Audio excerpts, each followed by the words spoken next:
What if I told you that the motivational, self-improvement content you have been consuming is like a double-edged sword? Because today we'll be unraveling the dark side of the motivational self-improvement genre where motivation meets manipulation.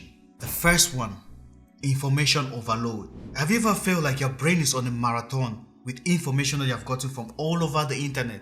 From LinkedIn, from Facebook, Instagram, Snapchat, YouTube, everywhere. Yes, I've been there, trust me. It's where you get a lot of information, but you have little space in your brain to contain that information. So when I just got started with all this self-help motivational stuff, I was reading books, I was watching videos, I'll leave from Facebook after watching this motivational speaker. I move on to YouTube. From YouTube, I move on to Instagram. And they are motivating you to go after your dreams, to be the person you want to be. From this person telling you a different story, to this other person you give you another advice, to this person telling you another strategy. There's a lot of information that you're taking in. And at the end of the day, I'm so tired. My head is pumping with all this information that I've gotten, making me so overwhelmed, and it's so difficult to implement all these things that I got from the internet. And the fun fact is, 80% of those things that I consumed, I could not even apply them in my life because they were not even useful to me. But I spent all my time watching them because they just made me energetic, made me to go after things. But then I was so tired, like, what do I really want to do? That was the problem I faced, and here was the solution. So I created 3 categories of content I consume. The first one, which is religious, for my faith. The second one is comedy, for me to just laugh and relax, And the third one is for my goals and action. This will constitute watching motivational videos, watching how to do tutorials on YouTube, watching podcasts and all of that. Let's say I woke up in the morning, I was looking at my body, I was like, okay, I want to be fit. That is my goal. Now the content I will start consuming will be about getting fit, the kind of workouts I want to do, the food I have to be eating, the number of hours I need to sleep. But if you decide that you want to be fit, and all the time you're consuming content about starting a business, about running a multi-million-dollar business, they're just going to make you feel energetic about starting a business. But actually you wanted to get fit. So all this content you have consumed, they don't help you anyway. At the end of the day, you are just tired. So that's why I decided, okay, I tailor my content on things I have to do to get fit. So my advice to you is categorize your content. You should have content about your faith, content about you relaxing, and content about your goals and action. And for this goal and action, make sure you consume things that you are going to immediately implement in your life. That's the only way for you to bring down this information overload. The second point, unrealistic expectations. I have fallen for it big time. Should I tell you mine? Mine was drop shipping.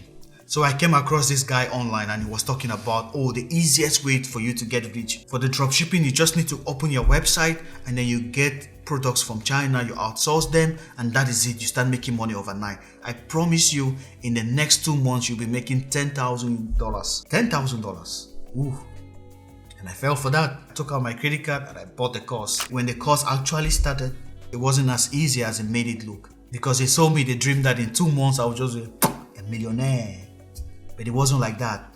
You see, that's the problem. For them to make money, they have to sell you this unrealistic dream. You go online and you watch this motivational guy, he tells you have to do these things for you to elevate your lifestyle. And you're there writing down all those points. I need to wake up at 5 a.m. in the morning. I need to write down my goals. I need to meditate. I need to go to the gym. I need to hit the gym every day. Now you're focused on doing all those things and thinking that you just wake up in the morning and you start doing all those things. You have to understand something. You can't just wake up in the morning and start doing all those things when you are not used to doing them. It's just going to be too much for you to handle, because each day you're going to be going through all those things you have set for yourself, and the moment you don't accomplish any of them, or the moment you start backsliding any of them, you start feeling guilty as if you're not making any progress in your life. Now you're spending most of your time just focused on going through those particular things that you wrote down. These are all just unrealistic expectations you are setting for yourself. And you know what's going to happen? You're going to be sad, depressed, unhappy when you don't meet those goals. Because for a fact, you cannot change your life in a minute. It's a whole process. It's okay for you to miss out on a workout. It's okay for you to miss out on that meditation. It's okay for you to not do all those things in your list. Everything looks easy until you start doing it. So my advice to you is to understand that everything you have to do takes time, and you have to embrace the journey. Improving yourself in an area of your life takes time. You have to be patient and kind to yourself. Also, you have to set realistic goals, knowing that it's going to take time. The main thing is to keep the progress going. The third point, comparison and inadequacy. For this point, Instagram is the mastermind illusionist, because in Instagram we get to see the happy couples, the luxurious vacation, the friends driving luxurious cars, and people just living the absolute perfect life. And then we get caught up comparing our lives with people's highlights, something that they have shown you just 2 minutes of their entire life, and you think that your life is worse than theirs. And one thing, that vacation that you're looking at, you don't know how much that person is in debt for that vacation. That luxurious car you're looking at, you don't know how much step that person took to get that car. That happy couple you're looking at, you don't know the struggles and the difficulties they are going through. But I have to make this disclaimer. Actually, there are people in real life that are living those things, that are living like that freely and happily, without all these burdens and all of that. But not everybody. Most of those things you see on these social platforms, they are fake. Here's one thing you have to understand. No one is as happy as you think they are. No one is as successful as you think they are. Yeah, they may be successful financially, but you don't know what is going on in the other parts of their life. Most of those things are just the highlights. When you see those highlights or those successful stories, they should inspire you and motivate you, but not that you should set them as the benchmark. The fourth point, lack of personalization. Most of these motivational speakers, these financial gurus, these self-improvement gurus, most of the things they tell you are generic, in the sense that there are some things that will not apply to you in particular, your situation, your life, your location, and everything that's happening to you currently. One good example is finances. So at some point I wanted to start learning about finances and how things work when it comes to money. So I went to the internet, I started watching all these financial guys, I even bought financial books, and what I realized was the fact that most of those things apply to the United States and not in Europe. The books I bought, the people I watched, most of them, they didn't talk about finances in Europe. So I could not apply those things in Europe.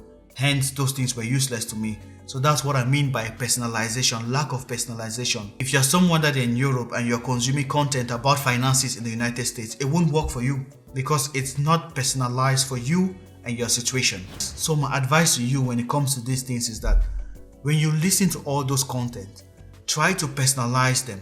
Take out those things that are going to work out for you and leave those things that don't work out. So the fifth one, procrastination through overconsumption. When you spend your whole time watching hours of motivational videos, reading books upon books, just reading but not taking any action, because you're spending all of your time consuming and not taking action. Here's the solution for you.